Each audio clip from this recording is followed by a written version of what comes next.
মন্ত্রী মশাই, বললাম আমি অনেক কথা, যখন হলো দেখা আমার রাজার সাথে।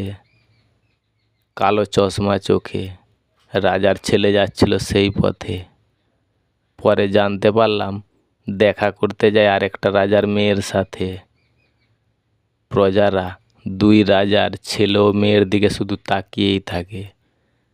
দুই রাজার কাছে খবরটা পৌঁছাতে মন্ত্রী মশাই আসলো দুই রাজার সাথে কথা বলতে। রাজার আদেশে মন্ত্রী কথা বলল ছেলে ও মেয়ের সাথে। ভারতের পশ্চিম বাংলায় পশ্চিম মেদিনীপুরে একটা বিদ্যাসাগর পার্ক থাকে।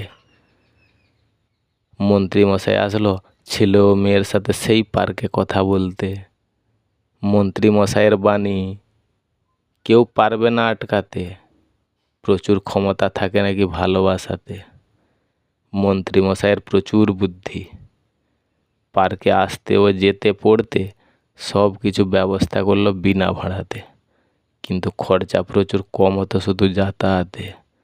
কিন্তু মাসের শেষে বেশি টাকা বলতে মন্ত্রী মশাই যেই 5 জনকে রেখেছিল এই দুজনের দায়িত্বে,